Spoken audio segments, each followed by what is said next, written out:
We've seen, crazy things happen in the NFL playoffs, like David Tyree, keeping his helmet on with his football, in the Super Bowl, and we've seen NFL Super Bowl MVPs be guys that you don't expect, but baseball, it's nothing like it. Where a guy like Tony Walters, who many people have never even heard of, who hardly gets hits, let alone on the road, let alone to walk off, is the one that wins the game. It's unbelievable.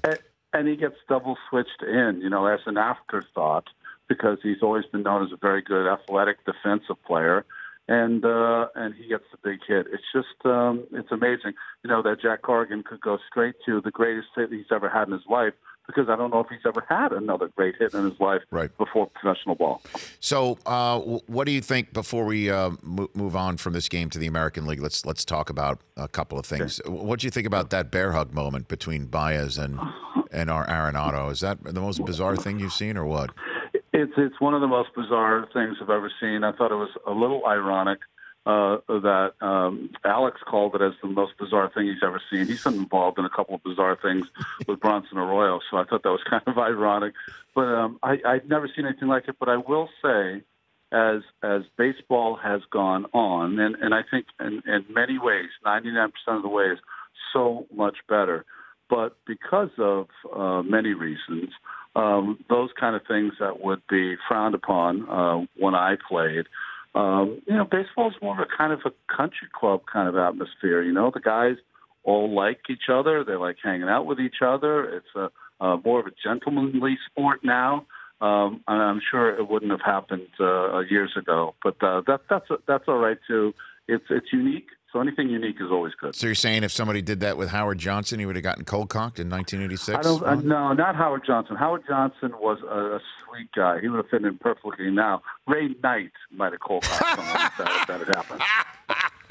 So if somebody had tried that with Ray Knight, what would have happened, Ron? Well, Eric Davis tried it in Cincinnati once, and it was a right cross, and it found its mark. And the next thing you know, we were on the Cincinnati turf for about a half hour battling it out. So, listen, you don't want to see that either. Yes. But the bear hug, to me, and I've completely shifted on this from a grouchy young man. I'm now a more civilized older man.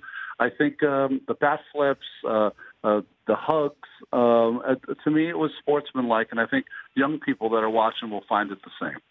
Ron Darling here and the Honda Insider Report. So the epitaph of the 2017 Chicago Cubs would read what? Mm-hmm. Well, 2018 Chicago Cubs would read what? Yeah, an unrequited season. Friday of last week, they had the number one record in the National League, and as of last night, they're not in the postseason. I think that is one of the most remarkable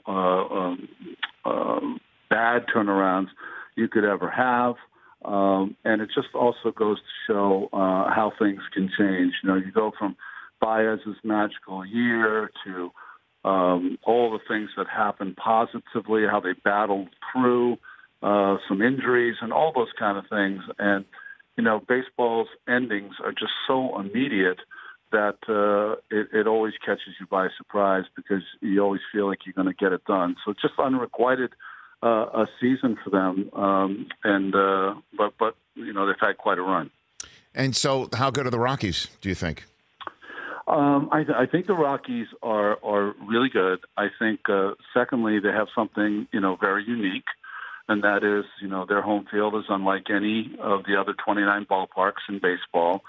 I think that the thing that's been really hurting them all season ended up being one of their strengths last year, their bullpen. But, Marquez, Freeland, they're the real deal as far as starting pitchers are concerned. And the Rockies, to me, with the depth of their lineup, if they can go on one of those stretches where they start outscoring people by vast numbers, they could also make a run, too, because they have a unique kind of team. And then defensively, which always is a big concern in the postseason, they're probably one of the best defensive teams in the game. The Rich Eisen Show, weekdays at noon Eastern on Audience.